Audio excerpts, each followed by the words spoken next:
Ms. Fee Saghafi, welcome to the Brute Training Podcast. How are you? Hey George, I'm good. I'm a day. I just got in from Puerto Rico, so I'm relaxing today, recovering. Oh, nice. How far a flight is that for you? It wasn't that bad actually because I'm in Jacksonville, Florida. So Puerto Rico from here, we went to. It wasn't a direct flight. It was like we went to where do we go? Atlanta maybe? I don't know. We had a layover, but total wise, it was probably like 4 hours on the plane. Oh, that's not too bad. Total. So not that bad. As soon as we like actually or no, sorry, we went to Miami, from Jacksonville to Miami and then Miami to Puerto Rico. And yeah, to Miami it's like 45 minutes and then to the island it's like another like 2.5 hours, 3 hours or so. I was going to say, for me to get anywhere near there is like 20 hours, 25 hours. So you're very lucky. Oh, you're in Australia, right? Yes. Oh my gosh, I've never been to Australia. Everyone And says that. It's because it's so far. I want to, but it's so far.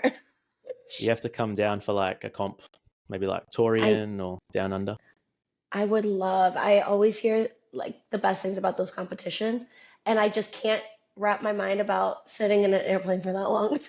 I need to do it one day. See, you guys are spoiled. We're used to it. Like to get anywhere, like whether it's Europe or over to you guys, we got to cop it either way. That's so true. We're I used to it know. over No, here. there's no reason that I should complain. You guys have to travel half the world for the rest of the things that you have to do. Literally, that's why everyone goes on long holidays, because it's pretty hard to go over for like a couple of weeks. By the time you get over the jet Yeah. lag and then get over the But jet yeah. lag on the way back, it's crazy. Well, one of the Brute coaches, Jaden, he's also in Australia, Yes, he and is. he has like him coming to the States is like so normal. And I was like, oh man, if he could do it, I guess we could. Yeah, I keep hassling Matt as well to come down, but he hasn't come down I yet. know. So, The um, boss. the big boss, yeah. That's right. How did Puerto Rico go? How was that comp Mm. for you? So Matt, myself, Ty Jenkins, Janie, and Ariel Sanders, like we all as a little brute crew, went down there. Beetle Extravaganza. I've never heard of the competition up until like recently, and I found out that Brute was programming for the competition, and it went really well. Like it went as well as it didn't go as well as I was hoping, but I did finish in second place. That's So good. That's awesome. it was good to like, I recognize the programming. It's something that is kind of like, you know, when you are familiar with the style of programming, you'd hope, you'd Yeah, probably up there 100%. with the rest of them. But it was a small competition, though. It was only like 10 girls or 9 girls Oh, in the wow. elite category. So honestly, like it kind of like forced you to, you couldn't make as many mistakes at all. You kind of just had to stay at the top for most of the weekend because there wasn't any points to be kind of distributed among a lot of girls. Was it 2 days or 3 days? It was 3 days, Oh, and it wow. was 3 days and 8 events actually. So two on Friday, and then three Saturday, and then three. That's actually a fair bit for a smaller off-season comp. Like It is. that's not like I an wasn't easy expecting weekend in the office. 8. Usually you kind of like get a standard, like 6 is very standard. Yeah. I feel like for semis, it's usually two a day, Yep. and it's not too much, it's not overwhelming, it's just enough. And 8 was like, oh, gee, like three a day starts to make you feel like you're at the games sometimes.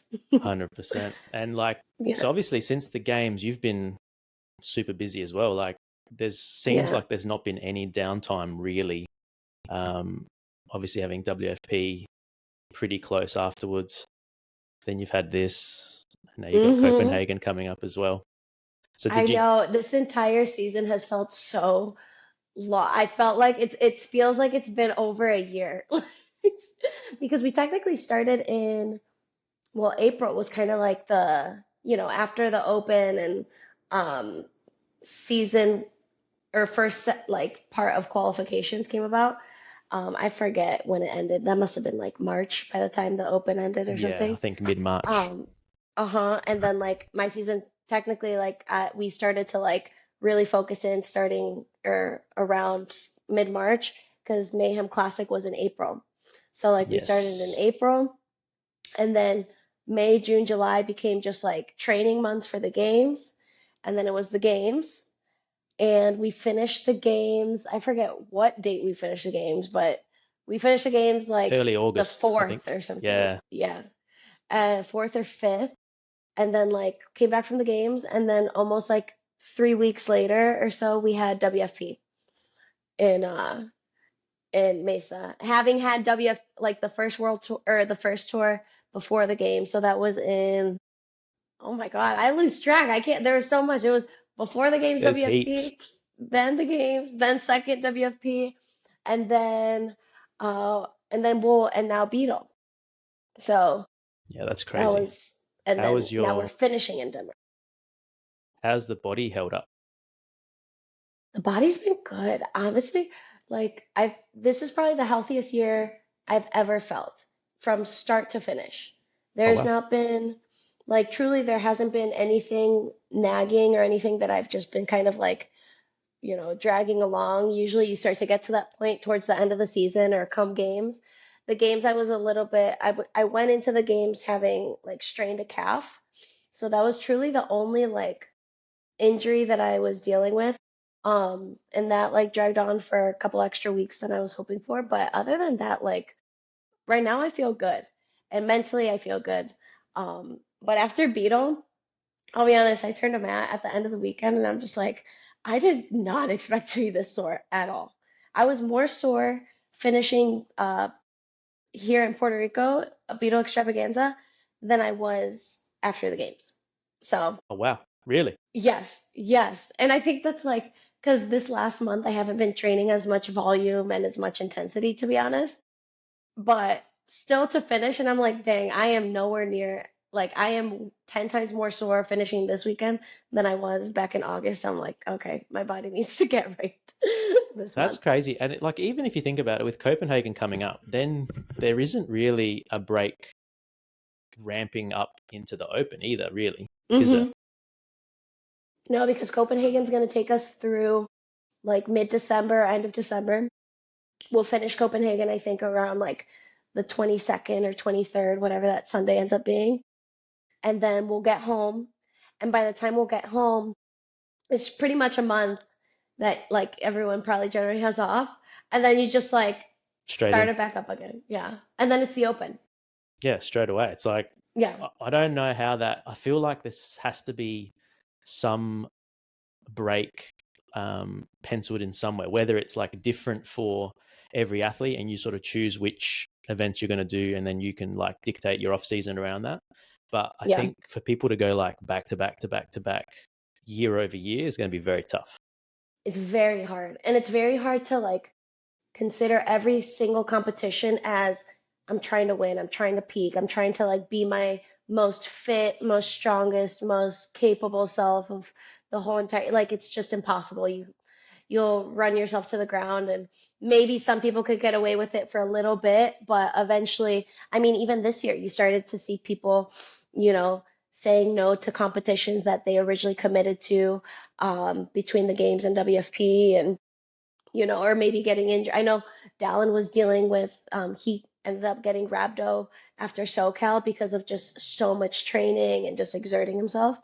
And he needed to take a step back. And so you're kind of seeing a little bit like there's a couple people, not doing tour two. And like there's just, it's getting to be a lot for a lot of people. Well, I suppose you have to pay the piper somewhere, don't you? Like it's whether you're going to like dig in and try and do a training block for a comp or whether you're just trying to sort of maintain in between these comps and then try and sort of skirt through with your baseline level of fitness. Yeah. I think it is super different to years past where, well, a long time ago where you only had to worry about peaking for one thing really. Yeah. So it's like it's I changing the agree. sport almost.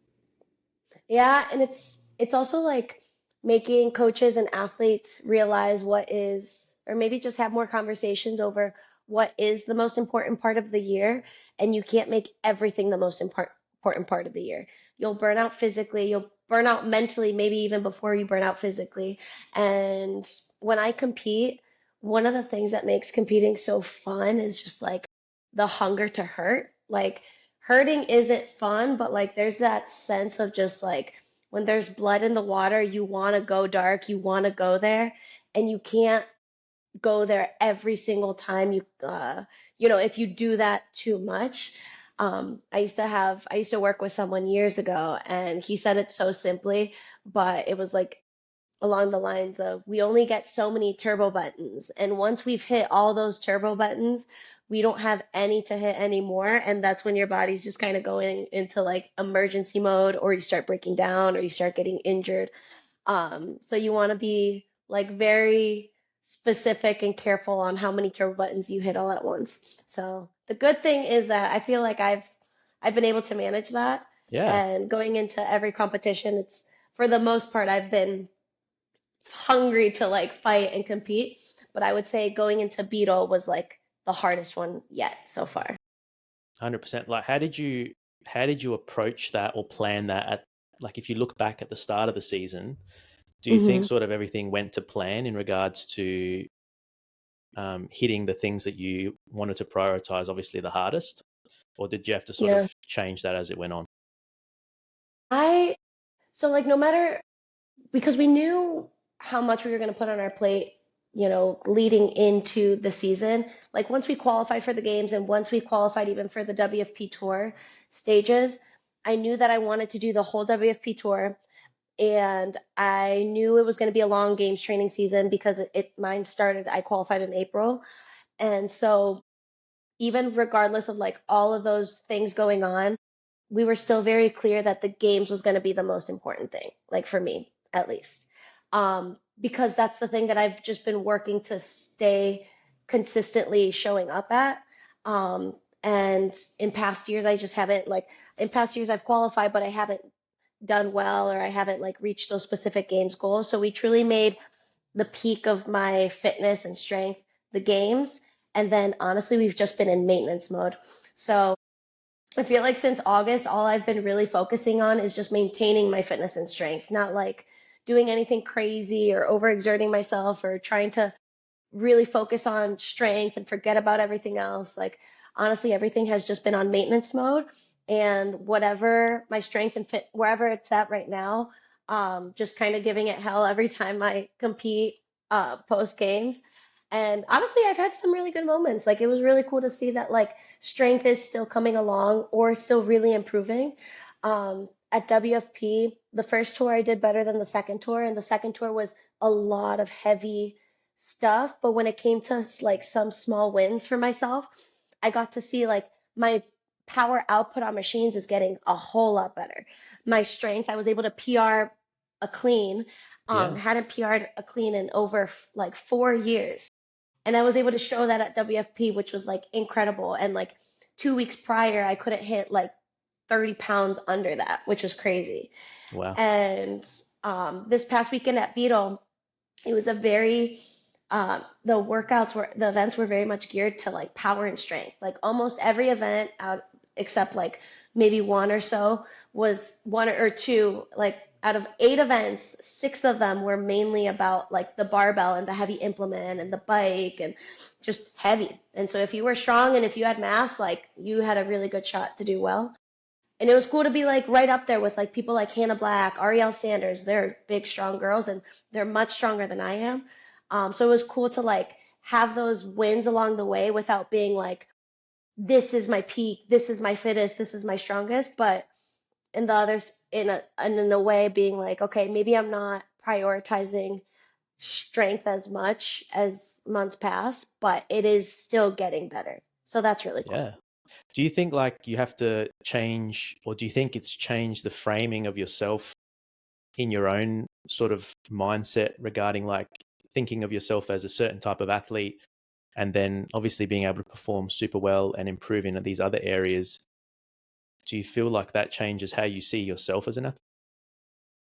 Yeah, I like that question because I think before I just used to never like think that I could be able to hang in certain elements of like certain tests, like the power and strength and tests. I always thought that like no matter what comes up, I'll always be last off the machine. I'll always, like, I won't be able to hang with the strong implements because, all those other girls have 30 more pounds on me, or they have 30 more pounds on the barbell than me, or they have this and that, and I'm just smaller and lighter and shorter and weaker. Like, I always like had that as an excuse in the back of my mind. And the only things that I saw myself as good at would be like the body weight, the gymnastic, light barbells, enduring more aerobic pieces. And but that was the earlier side, and then side of me, like before I started working with Matt. And it's really cool having worked with Matt for, this is going to be going into my 5th year with Matt. I Wow, started in long time. 2021 with him. Yeah. And it just proves that like strength doesn't discriminate against size. And just because you're physically smaller right now, or maybe your strengths are in other areas, doesn't mean you can't build strength and power. You just have to work at it in a different way. But now I see myself as like, no, when there are heavy implements, I can hang, and I don't have any excuse in the world to give myself anymore because I've been able to prove that. And sometimes it takes proving it during competition to be like, oh, there it is, because sometimes you don't always get it in training. But as soon as I tap into that, it's like, oh, it just gives me like the sense of confidence, and it makes me less scared for the next time, right? Yeah. Like there was a really cool event at Beetle, and I really love how it was written. It was a 1K row, 20 dumbbell snatches at 70 pounds, 200 double unders, 20 dumbbell snatches at 70 pounds, and then a 1K row at the finish. And in practice, it went better than competition, but either way, I used to never be able to cycle a 70. I used to just like go singles, and like every rep was just like, I felt like I was just hitting 100% effort on every snatch. And that was me like 3 years ago. And 3 years later, I'm able to do touch and goes on a heavy implement that I used to struggle with. And it's things like that where I'm like, dang, like I have, like size does not matter. Um, and it's really cool to like be able to compete and still have moments like that and prove to myself that I could hang with the toughest and strongest of them. And some days I get it right, sometimes I get it wrong, but it was cool. Like this weekend was the weekend to do that and carry that into trying to finish the season strong. Yeah, 100%. Like you can experiment there and like sort of Hmm. throw caution to the wind and not have to like worry about um, consequences, I suppose, at Yes. Yeah, the no smaller no comps. games ticket is on the line. And No, yeah, there were moments of like I got to failure on barbells. I got to failure on the final. I got to, poor execution on certain things, and maybe trying to go for it earlier and sooner than what I wanted on some of the events, and all for good, learning experiences. So I do feel myself as, I mean, it's crazy. Like I like tapped into like the elite space when I was 24, and now I'm 31. And at 31, I feel like my strongest, healthiest, most confident, most capable self than who I was 6 years ago, that's 6, 7 awesome. years ago. Hmm. It means you're doing the right things. And I suppose Yeah, it's we're like, doing something good. yeah, Yeah. something's going right for sure.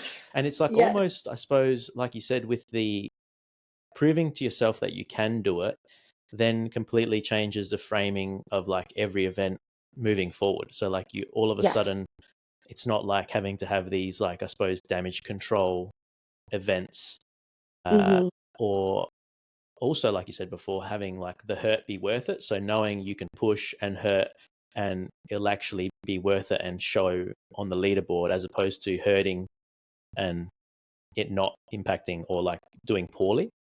Yeah. Yeah, I So agree. that is super cool. Um, Now, in regards to training with Matt now, I know he has Hmm. moved, Yeah. and a lot of people have been like asking Dallin and yourself about what the situation is and all that. I Um, know, so many changes. do you like Good, good. changes? Are you one of those people that deals well with changes, or? No, I would say like I'm someone that I'm such a type B person when it comes like I want to say when it comes to some things. No, when it comes to everything, I am like as type B as it gets. Like go with the flow, like no plan, it'll get done. Oh, we're changing. Okay, let's change. Like we change with the wind. Like it's just like whatever. And I could handle change. I actually before working with Matt, I never really had a coach. So like I'm very self-sufficient when it comes to like the work's gonna get done. I don't need any hand holding. I don't want it. Um, so when it comes to those things, like, did I love being with Matt every single day from Naples to Jacksonville to the years that I was in Florida? Absolutely. Like, he is the reason that, like, I was able to come down to Florida and develop the way that I have because I was able to be right there with him. But now those years, like, I've learned so much even more about myself that he's able to kind of like, do his thing also as a business owner, professional, doing his thing in Nashville. And I could still develop myself here and still have that relationship with him. But I don't need Matt like being with me every step of the way where I'm at now, like maturity wise. Yeah, 100%. Fee 4 years ago needed those years and needed those experiences with many types of training partners and coaching and all that stuff. But all that to say, like, I deal with change well. But of course, it sucks when your best friends are leaving. Like, it doesn't, Yeah. it sucks either way. Like, I don't want Matt to leave, and I hate that doubt. Like, I haven't like cried as much as I did. We went to Angie's Subs, this little sub place here in Jacksonville, as like a last team dinner, and we're enjoying team dinner, and it's just like such a great night. And we just like walk out and we're like, okay, this is it. Like, it's hitting you, like it hits you. Yeah. And it was crazy that just like that chapter of like being together for years. I mean, we were in Naples for uh 2 years, no, 1 year together, 2 years in Jax, something like that. Um, and you're just like, okay, this is it, on to the next, and it's all It's for like good very things. final, isn't it? Or not final, but it's like that line in the Yeah, sand of like, it's yeah. going to happen tomorrow. You're It's going like, to it's happen not, tomorrow. it's And then, just, you think you have so much time in whatever season that you're in, it makes you realize how fast time just slips, right? And immediately you're thinking like, I should have done this more. I should have, maybe spent more time outside of the gym than just only focusing in the gym. We should have done more things. Like it really starts making you think like that. And same thing with Matt. Like Matt left and he's just gone. Like, and now we're like, man, so we're definitely more mindful of the time that we have, and it definitely makes me more mindful of the time that I have here in Jacksonville. But Dallin and Corinne are both in Utah now, and they bought a home, and they're just like next step in the adult world, adult yeah, phase. adulting. And yes, literally, which is great. And I'm actually going to be here in Jacksonville for one more season. Okay, that's what my next question was Yeah, going to be. Are you hanging around, or where are you from originally? yeah. I'm originally from Cleveland, Ohio. So would you look to go back there, or where's your husband from? Yeah, my husband and I were both from Cleveland, and he's a partner at his accounting firm based out of Cleveland. And the only reason that he was able to move to Florida with me was truly because we had just gotten married and he had talked to his bosses at his company, like, hey, I want to support my wife in her career, and her career is taking her down to Naples, Florida right now. I will grind and do everything I have to do to like do the my job for you guys, but I want to be down there with my wife. And they were pretty much like, go down, we trust you, get the work done. And they wish me the best. They like every time I have a competition, his firm is the name of his firm is Corrigan and Krause. And like on their website, they'll wish me good luck. They'll Oh, really? celebrate, my That's results in the competition. Yes, they're like super, super, super supportive of what I do too. And this is kind of our final year in Jacksonville because he just got promoted to partner, oh, and that congratulations. actually requires him to be in the office and show face a lot more than before. That's like a lucky break in and of itself, really, isn't it? Like, or not. Yeah. When I say lucky break, it's sort of like the stars aligning that It really did. With he's everyone working. kind of moving away and kind of where everyone is at in life, the timing is perfect. It was perfect. Like any earlier, probably I'd be missing out on just another season with Dallin and Matt and Ty. And any later, who knows how much we'd be able to do here by ourselves. So I think it times out perfectly. And then I have my entire, like, I feel like I just have so much great family and team up north because I used to train with Scott Panchik Oh yeah. at CrossFit Mentality for years. I mean, I've been part of that community since like 2014. So even when I've been here in Florida, I mean, they have always been my home away from home people. Like that's the gym that I'll always go back to. And I used to coach there, a little bit more full time, and I was coaching and training. So once we leave Jacksonville, we definitely have a plan for what life will look like in Cleveland. Awesome. And like, do you Yeah. have like a different crew now that you're going to train with in Florida, or are you sort of going to Mhm. fly solo, open gym styles? Yeah. I'm training out of Brazen CrossFit, and it's a CrossFit facility here in Jacksonville. It's a town called Fruit Cove. And actually, I'm also going to start coaching there, Oh wow. which I'm so excited. And that just kind of came up with the opportunity came up also.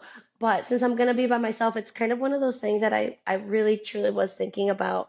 I can't just like do this sport and just it's kind of like anyone that's involved in sports, especially, how selfish it really is. Like the lifestyle is pretty selfish. Your entire day revolves around making yourself the best version of yourself inside and outside of training. And it's like, it's very selfish. And that also doesn't make someone like me feel good. And one of the things that I truly fell in love with many years ago, it's like the reason that I even started was because of great coaches. And it's like truly because of the coaches that I fell in love with the sport and the space and wanting to be better version of myself and wanting to do things that I could never think of doing on my own. And the reason that I have the career that I have is because I walked into a gym, a coach, noticed me, worked with me, believed in me, and like literally we're here. Um, 10, 12 years later. And before moving to Florida, that's all I did. I was in school and then I would coach CrossFit class and I would train and I would coach another CrossFit class and then I would train again and then I'd go study and then I'd coach again. Like it was just always part of my day. So It's from kind of you going have back to my coached roots a little before. bit. Yeah.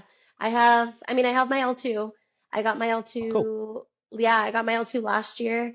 I've kept up with coaching like sporadically. I'll like host seminars and classes and I'll lead community sessions and so I've kept up with it. I've stayed with it. Not as frequently as when I used to do it full time, but as the opportunity came up at the gym that I train out of, I was like, yes, let's make it happen. I want to coach. I want to work with the community. And so Dallin leaving and Matt leaving is gonna like, have me here, not by myself, but it'll like kind of force me to pivot. And I'm just so happy that it's like pushing me towards getting back to community because that's what makes all this really fun for me. It sounds like that'll be like a good way to fill up your cup. Like you said, Yes.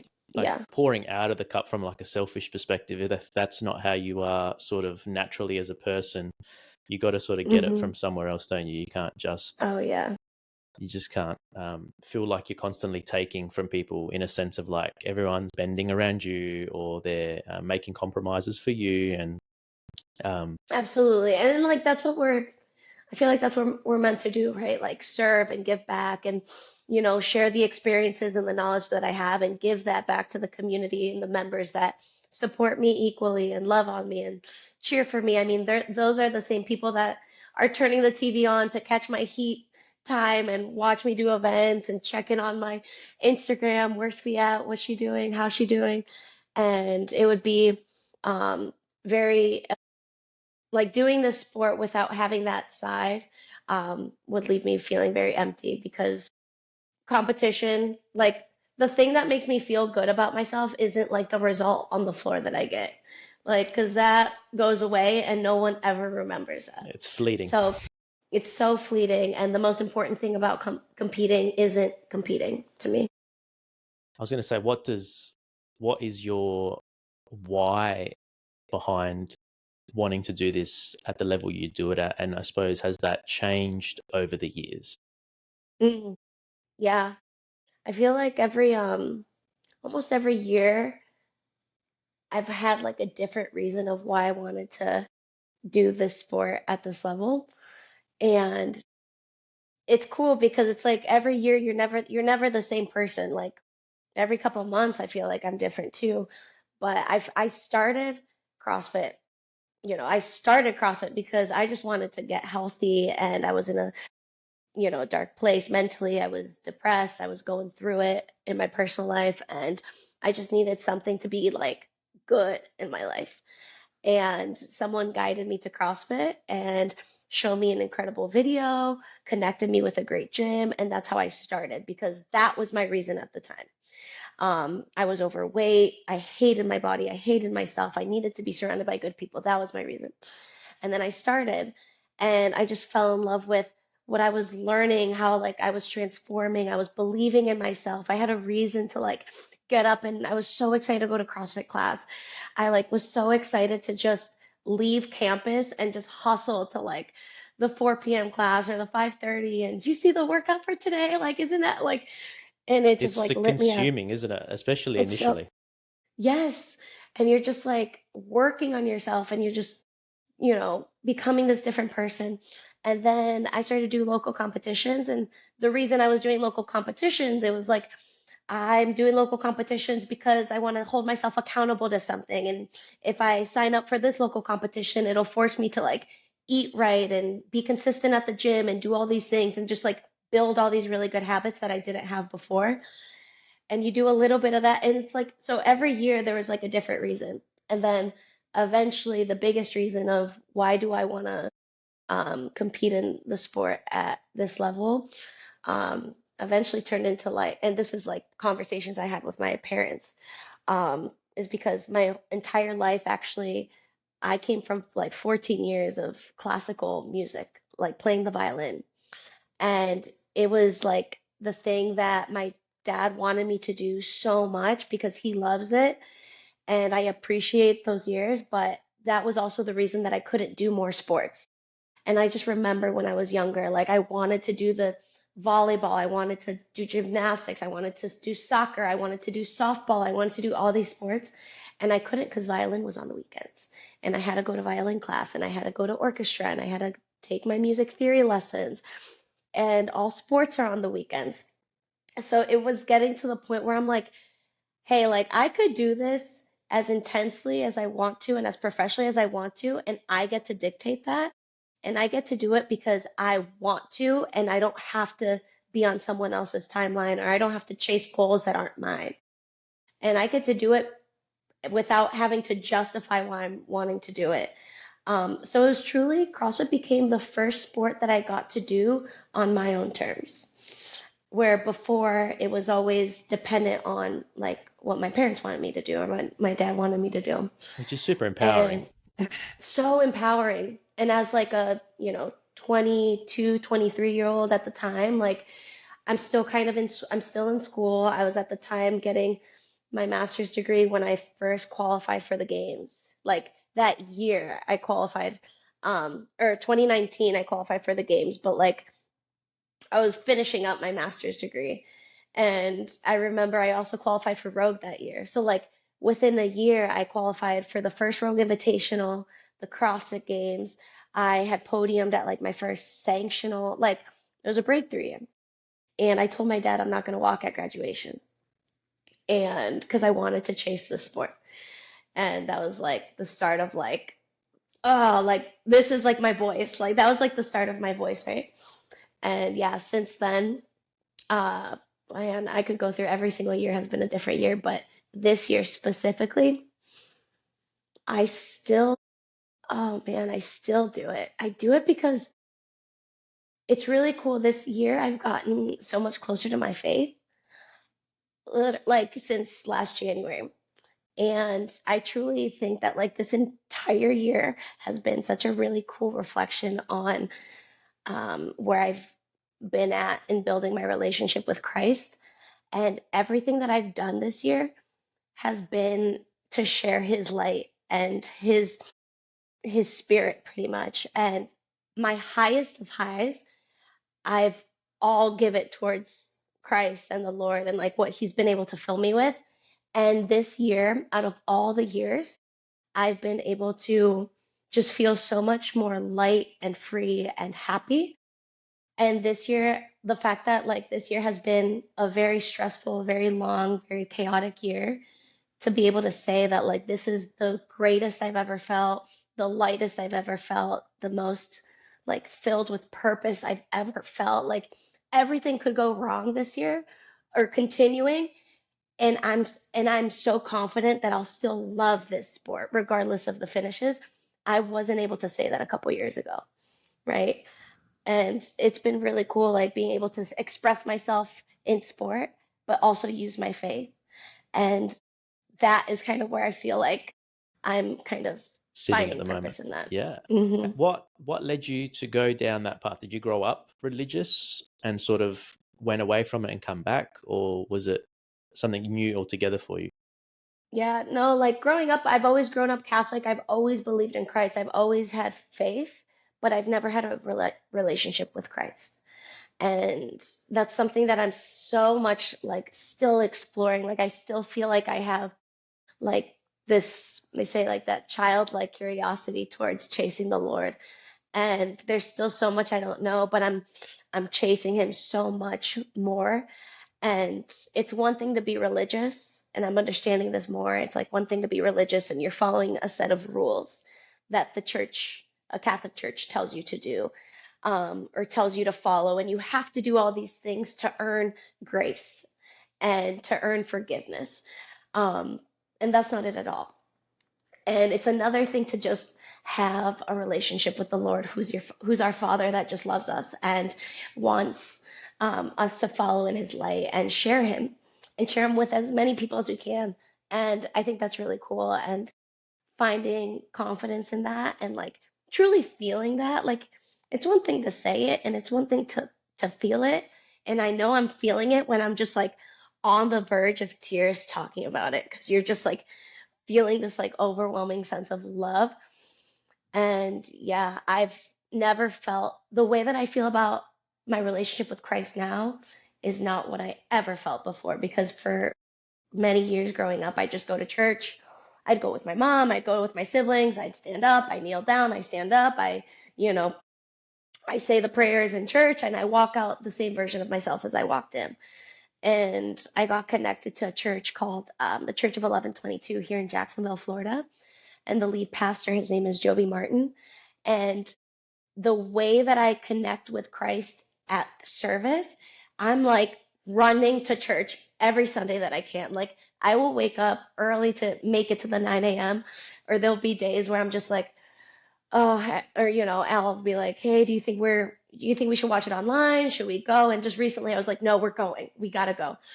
And it's so exciting to me now. And like now that like that's just added to my season as an athlete, Hmm. but it's given me that sense of like my purpose isn't in being an athlete. My purpose is far greater than just, doing what I do on the competition floor in CrossFit.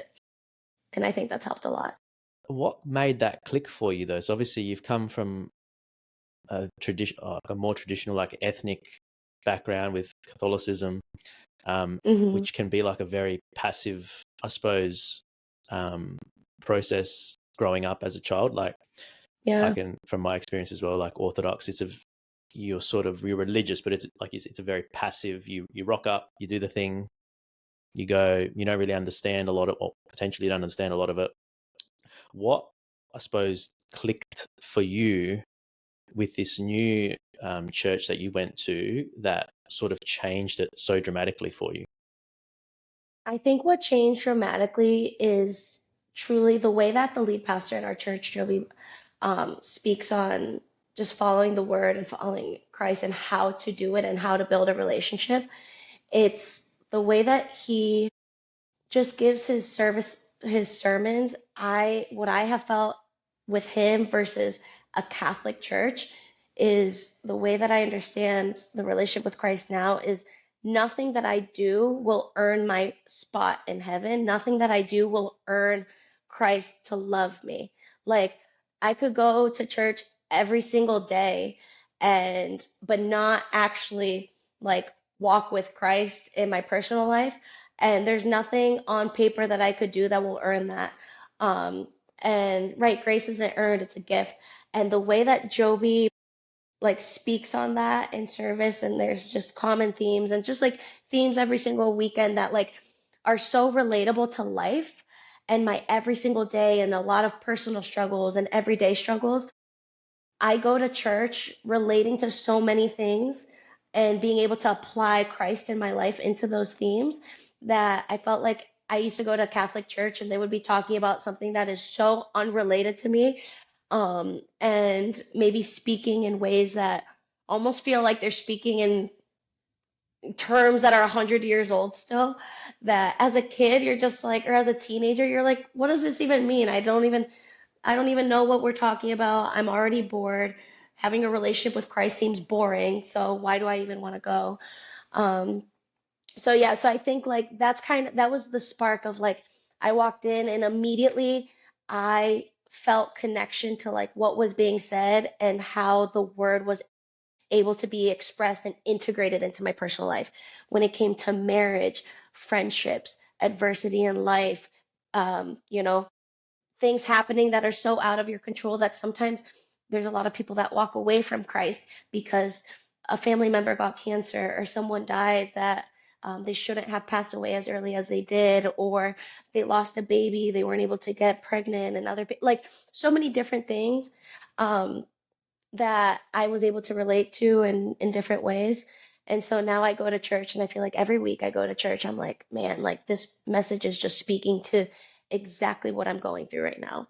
And that's a really powerful feeling. And that just makes me feel like Christ is living and alive in me, around me, in my soul and my spirit. And Al goes with me every week, and my friends are involved. I mean, we even got a group of friends to go. Like it was me, my husband, Dallin, Corinne, our group of friends here in Jacksonville. So it wasn't even just me. Like we started to just explore our faith together. And at the same time, our professional careers were just like skyrocketing all at once. It's super cool to see, like, you seem obviously very passionate about it. It feels like it's very intrinsic for you to, I suppose, continue practicing and developing your relationship with the Lord, like you say. Um, and I feel like that definitely has reflected in your performances in competitions as well. Because I think a lot of people, when they do religion, whatever religion they choose to subscribe to, I don't think they do it, a lot of people don't do it for themselves. They do it for what their family might think, what other people might think, and all these things like that, which I think that's a key difference in what you're describing. Is like you said, you're busting every week to go, like you can't wait. It's something that you really want as part of your life. Yeah. And then that carries through into all the other things that you're doing. Yes. And I think what like really wanted me to just tap in was um there was a season like all of last year or even like years prior, I felt like it's like I'm working so hard at this goal and my job and my career as an athlete, and I'm doing all the things that I can, and at the end of the day you're just like, and now what? And then what? For what is this for? Like have you ever worked so hard at something or you made so much money, like the people that make so much money but still feel empty. It's that feeling of like, I'm putting all this work in and I'm doing all these things and I have these recognitions and like people know me for all these accolades or whatever.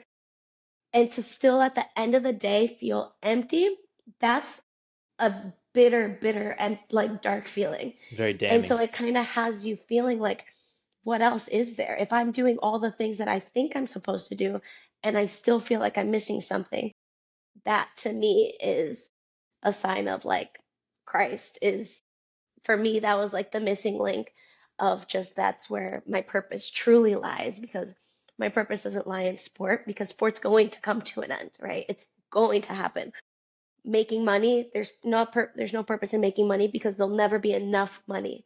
Money runs out, you either run out of it or you'll never make enough of it, Enough. right?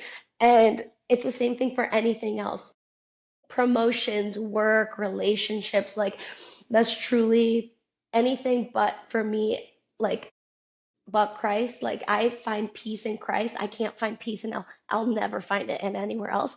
And the moment I gave myself more to him, that's where it's like all the things could go right in the world in a day, or all the things could go bad in my life in a day. But having that sense of peace that like my purpose is in Christ, that's where I find, you know, I think a little bit more settled in purpose in what I do. And yeah, just like going through autopilot and just going through the motions for years and years and years, like you start to be like, ugh, what am I doing this for? Like, why am I competing hard? Why am I working at this and not loving it? Do you feel it's a like there's an element of like handing the reins over in a sense, um, with in regards to like religion and stuff, or do you feel as though it is, like you said, it's relationship based? So like a lot of people you might hear say, oh, this wasn't meant to be because, you know, the Lord didn't intend for it to be, or they sort of put the responsibility, both positive and negative, on the higher being in whatever religion they're practicing. Is it, do you find that there's any solace in that for you, or is it more so the empowerment of feeling like you're supported on like an unlimited level? Mm, I don't know if I understand the question 100%, but I guess like when you said handing it down or handing it over, who like I think something that I want to do definitely is the way that I express myself in sport. Like I want, I guess now people to be able to see that sense that, when I celebrate, when I do those things, like I want people not to be like, oh, that's Fee. I want people to be like, oh, that's like the spirit literally like pouring out of her. And she's maybe got something that I'm missing, or she's got something to it because I do feel that like even when I do bad in competitions, like the old me would be like hanging my head down, like, I did bad, I'm having a bad attitude. But now I could like have bad moments and still find ways to celebrate and share that light. And if there's something that I hope people see, it's literally that. Yeah. And yeah, I think So it's it's, like you're a vessel. You're a vessel yeah, to literally like just like project being a that. vessel and being a vehicle of the spirit. And truly, like, I do believe that, like, when we listen to the Lord and we walk in His Word, His light shines, like, without our control. Like, there've been, okay, so there was this really cool moment that happened at the games. I won my first CrossFit Games event. Yep. I don't know if you watched. I It was was really there. cool. Oh, you were there. Yeah, I was Yeah, there. you watched it. So I watched it live. you watched it live and you watched the moment. Yes. Okay. Okay, there you go. I I'm came king. out on Instagram, like kind of reflecting on that moment. So, what most people saw was me doing peg boards and cleans and crossing the finish line and celebrating the way that I saw, like just pumping my arms, celebrating. Most people don't know what happened before that and what was happening during that. And it's a really cool story. It's like a little testimony that I love sharing. So, leading into the games, I got injured. Strained my calf pretty bad. Like it was probably like my fifth strain, like of in the last like two years or so. And I strained it before the games. Monday before the games, we go to the park and we try to like the boys are jogging the park where we were going to be running the first event, and I try to go. And mind you, I hadn't like jogged or ran like since I had strained it 2 weeks prior, 10 days prior. And I go to the park and I'm limping. Like I cannot jog, I can't trot. I walked maybe 300 meters and then I turned it around and I walked it back and I was like, I cannot walk right now. And if I can't walk today, I'm not going to be able to run 6 miles. I can't squat, I can't jump, I can't clean, I can't lift heavy. I can't do all those things if I cannot walk. And that was the first time in a long time where I had like a literal panic attack. Like I went back and I was right by the lake and I just like cried. I was just bawling my eyes out, like having a little mini panic attack, and I just started praying. And that was like the start of like a crazy week of just prayer. And like I was praying all day, every day, and so many different people and moments started to show up in my life during those very stressful days leading up to the games, and in the most perfect ways, in ways that had never happened before. But all that to say, every single day, all of a sudden, I was healing, I was healing, I was healing. I remember waking up, going from limping at the park to waking up the next day, 0 out of 10 pain, when I was at like a 9 out of 10 on my calf. Yeah, wow. Um, and I wake up the very next, like, I wake up out of bed and you step, and usually when you're strained, it's pinchy, it's achy. Of course, the first steps of the morning are even worse. No pain. And I'm like, oh my God. So I'm leading up, leading up. Eventually, we're healing, we're healing, we're healing. We get to run 6 miles. We do the first event. Like, no pain, no strain, no nothing. I was definitely hurting after, but like, it took me 55 minutes, like, or so to do the first event. The moment I crossed the finish line, like a wave of pain in my calf, I'm limping, I'm getting hauled off. Um, but for some reason, I was able to run the six To miles get through, faster than yeah. I had even planned. Isn't that crazy? Yeah, that's like, Come that weekend and the event win, again, I'm kind of going through the roller coaster of like waves of pain, waves of peace. And wait, like there's events that I feel it, there's events that I don't. Leading up to the squat clean event, the pain comes back in my calf and like it hurts to squat. Like my knees are wrapped up, like air squatting hurts. Um, Squatting an empty barbell is like pinching my knees, like almost like still kind of like that stabbing pain. stabby pain, yeah. Um, and I'm just like, if it hurts to air squat, how am I going to clean 145 pounds, 185 pounds, 215 pounds, like all this stuff?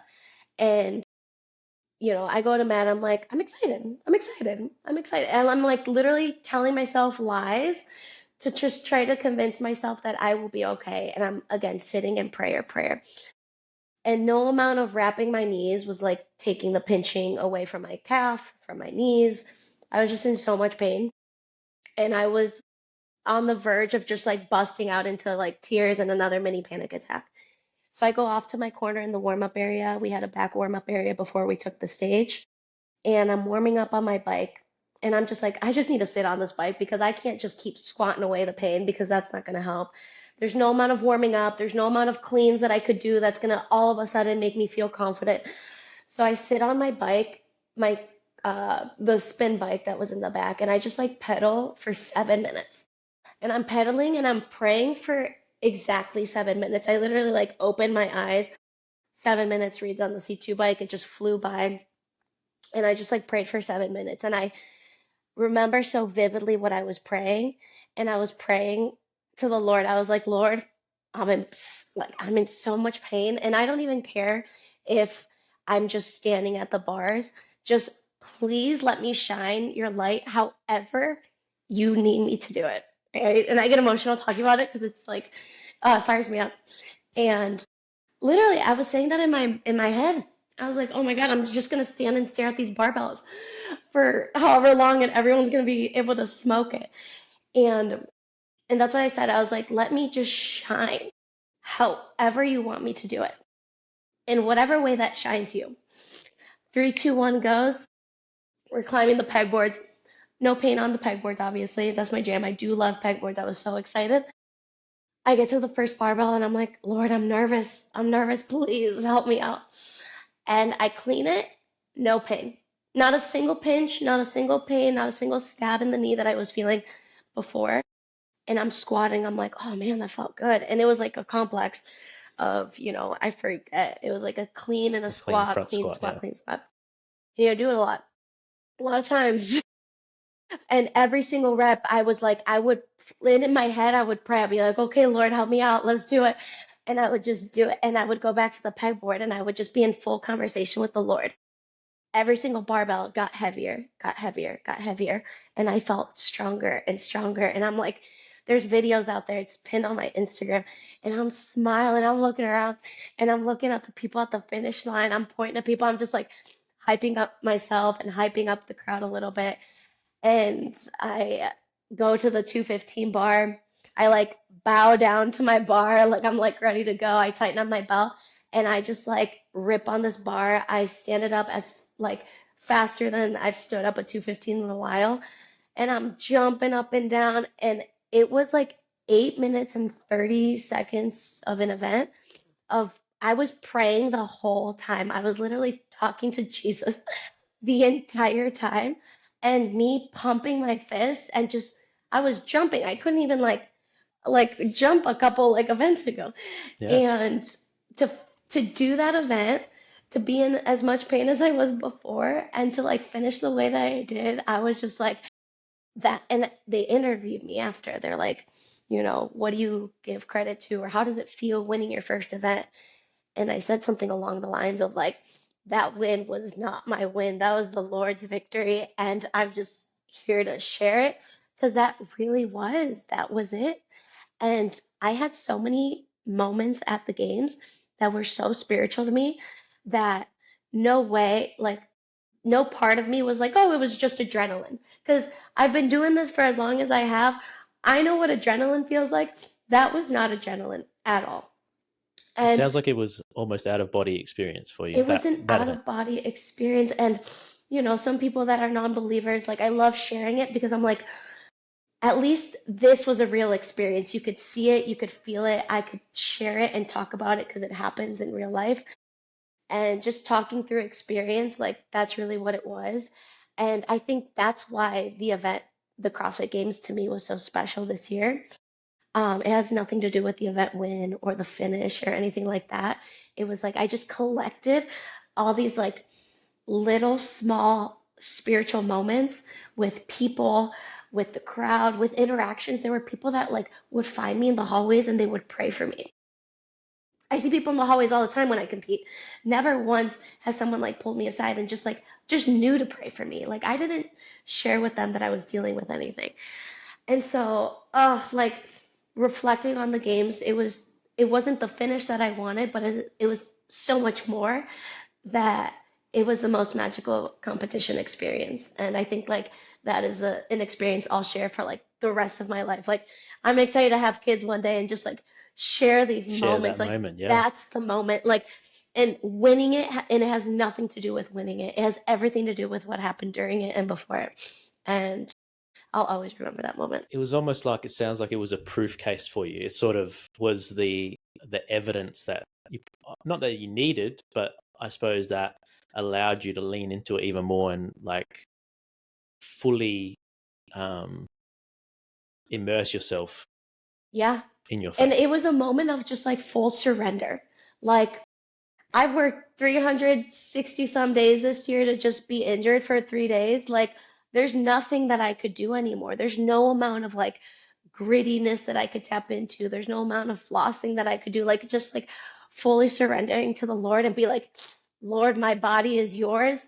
Just let me shine, use your spirit in me, and just do your perfect work through me.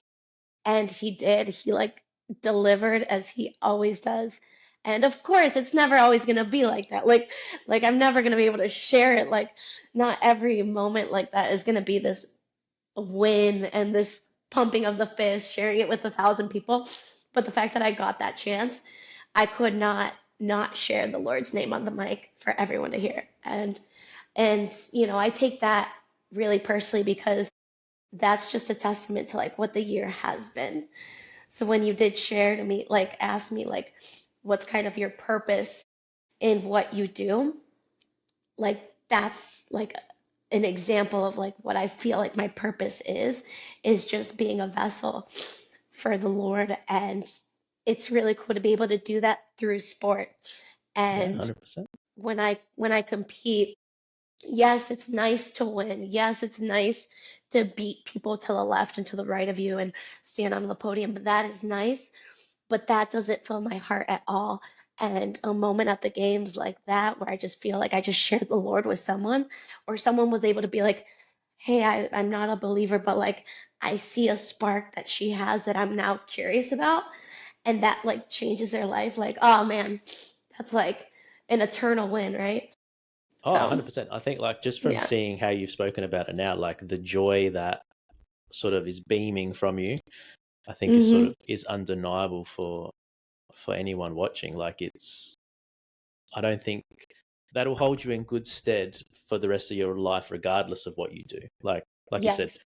even beyond CrossFit, it's something that will outlast what you're doing right Yeah. now, which is I so cool. I I love that you could feel that too. Like I think when someone's like notices is really special. I tell people I cry all the time. I cry all the time when I talk about it because it's like you're like there's filled with so much like joy and love and emotion that I can't even like put it into words anymore. I just cry it out. It's like But a kid I for like getting ready for Christmas. That's what it like. And yes, I've only met you today for the first time, but I mean, yeah, I can definitely tell that it is very strong feeling for you, and it's very it's super cool to special. see. Yeah, thank you. I appreciate it. And I hope I honestly like this year I do have some separate goals outside of sport. I want to keep kind of, chasing my faith and learning as much as I can, but I do want to bring people along. And one of my goals, I'm actually going to be working on it these next couple months, which I'm so excited. There's no dates or anything along set, but one of my goals is to do almost like a mentorship program or a mentorship opportunity with specific to women. Um, and there have been so many people that helped me along in my journey as an athlete, but also my faith, and just like building confidence as a female that I haven't been able to mentor or share that with anyone on a personal level. So something that I do want to pour into and start to create, and I'm working on it, is building an opportunity for women to either someone to train with me either one day, Tuesday, or 3 days. And it's this opportunity to train with me, but we're not just going to be training. We're going to be, spending time in our faith, our fitness, and just what it means to be a strong female and develop as a strong female, whether it's in sport, in life, outside of it. And I hope, like, I have this vision of what it could look like or be like. And I want it to be on a personal level to start and kind of see where that goes. I think relationships are so important. I think the power and like sharing experiences and like vulnerabilities on a one-on-one level is so impactful. Um, and I actually never had that when I was younger. Like I never had like a older sister to look up to or like an older, example that I like could follow that I trusted. And I feel like I'm at a point in my life that I'm very confident in being able to pull someone along in that journey. And I definitely want it to be more than just mentorship in sport, but also like faith and developing as just a strong female in life. We need strong women all the time. Oh, 100%, especially in this day and age that we live in, and like it's even like on the topic of joy.